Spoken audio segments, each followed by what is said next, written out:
Assalamu alaikum fam, hope you're doing great. So, let's continue our essay written by Alexander Hamilton. It's been highly informative.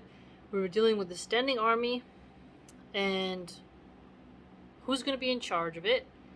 There's going to be the executive, the legislative branches, and if so, should it be a militia or should it be someone paid by the corpse?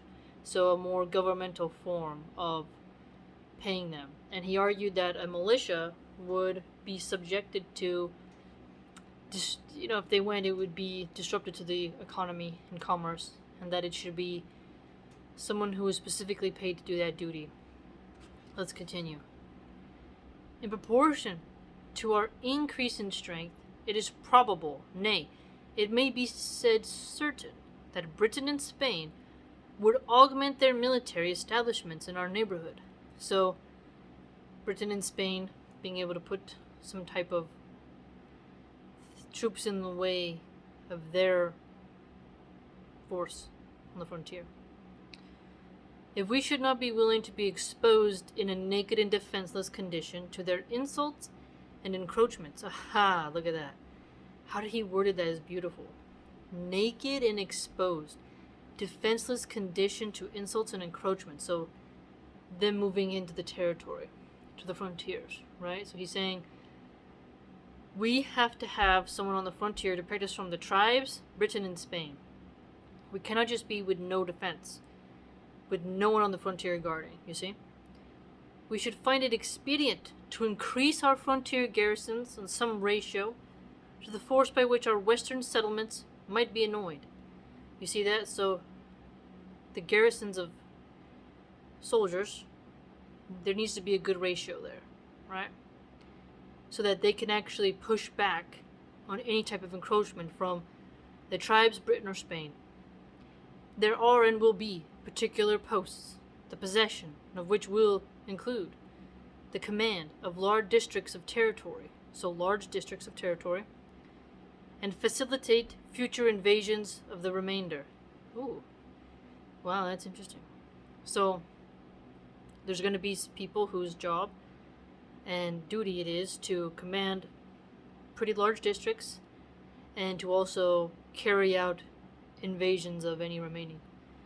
It may be added that some of those posts will be keys to the trade with the Indian nations. Okay, so see trade here. Trade has always been a part of things in the past. Even today, it is as well. Even though some of it's digital economy through the cyber web, right? But still, trade has always been a very essential issue for power. Yes, and here they wanted to trade for the tribes people, but also guard on the frontier of the territories that they had colonized, right? Can any man think it would be wise to leave such posts in a situation to be at any instant seized by one or the other of the two neighboring and formidable powers? So here, you can see how they're thinking about security, right? Don't leave these posts that can be used for trade and also security to defend your liberties and rights. You cannot leave it defenseless. You have to be there guarding. Today, people tear down walls, right? They don't like travel bans. They do points against each other to politicize security over citizens, over woke point scoring. So you can see how the founders, Hamilton specifically, he wanted there to be security and defense of a frontier. People today don't want border security, or they think everyone should be let in. They make it too easy. They don't want a wall. They get mad at travel bans on airplanes, coming in. It's quite strange. We have quite a lot of strangeness going on in security matters. But Hamilton is saying, no, you have to watch out. To act this part would be to desert all the usual maxims of prudence and policy. So you see, desert all usual maxim of prudence and policy. So maxims of security for a nation, right? So if you are not being prudent in the policies you create, you will leave the frontiers naked and defenseless from encroachment. He's saying you shouldn't do that. You need to be prudent. You need to watch out your frontiers and guard it. And guard your trading posts. You see what I'm saying? If we mean to be a commercial people, or even to be secure on our Atlantic side, we must endeavor as soon as possible to have a navy. You see that? So here, remember, the Royal Navy of Britain is really good. It's really good, right? I don't know about anymore, but it was at that time in the 1700s. Spain, he points out, was also good. And remember, he wants to keep the trading post with the Indian tribes, with the nations. So he doesn't want Britain and Spain to encroach on the territory of the colonists, the revolutionists, right? So you notice this little pocket of revolutionaries that led to America getting all the territory it did. They had some lot of different strategic things they had to battle in order to get where it was, right? Very interesting. So he's trying to push everyone to get the territory they need, but to also build up the navy. So he's talking about standing armies to guard the frontier. Who should be in charge, executive or the legislative? Okay, who should do the duty? Should it be paid corps or militias? And if you do get that, maintain the trade territories and defend it against any encroachment from Spain or Britain. So he's laid it out quite clearly, you follow? And then to build up a navy, because you also need trade through your ports, you see? To this purpose, there must be dockyards and arsenals, and for the defense of these, fortifications and probably garrisons. So you're seeing what he's saying here? On the frontier, the western frontier, you're going to need to have garrisons that are permanent corps that are paid by the government to be there, right? In times of peace, if they need militias in times of non-peace, send them in, he says, right? But the dockyards, they need to have also fortifications from an attack from a navy coming in as well, and also have troops there. So garrisons is of troops, right? So he's talking about defending the ports and defending the frontiers. You see what I'm saying? Clearly, Hamilton is very focused on security. Today, people want to defund police, abolish prisons, open borders, very few travel bans, regardless of how you people TikTok it back and forth. But you can see the big difference of the priorities of politicians in the 1700s and how they wanted to really maintain their country versus today, where it's like dismantle this, do that.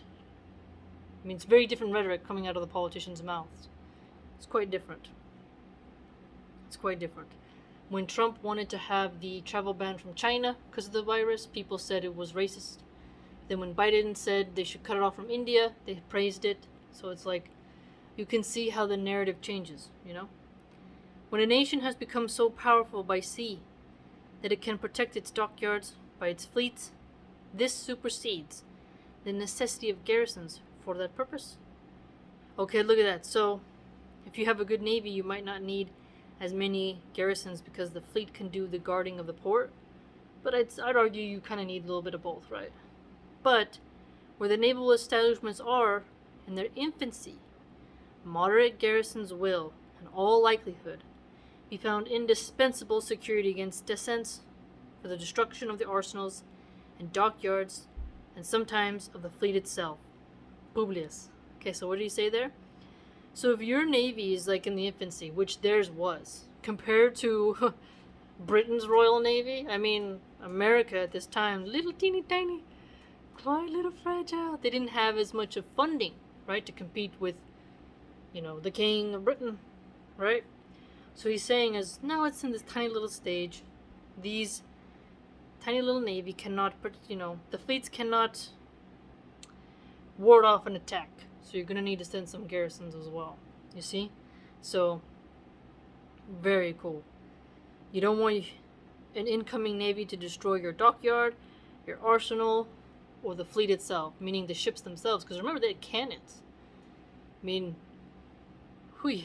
the design of ships, the way they maneuvered, the captains, I mean, there was pirates back in this day. You know what I mean? Like real pirates. So, you had to watch out from pillagers, Fantastic. So, what do you think? He has really made you wonder about the duties of militia, the corps. I mean, the language here was just fantastic, Truly. Some other words here rigid precautions. Remember how he said that so jealous of their liberties? So the language here that's unique to the founding fathers is that liberties should be guarded jealously, meaning like you should really watch how the federal government and the state encroach upon an individual, right? And then rigidly laying out what types of duties the federal government can do, and examining the state constitutions and how they will allow their local militias to be used. And it's quite fantastic. Here's another one, right? Dishonest artifices of a sinister and unprincipled opposition. Candid examination. Vent such loud censures. So his rhetoric here is very important. Primitive compact. Enigma. Public credulity. Cry raised on this head. Deliberate intention to deceive.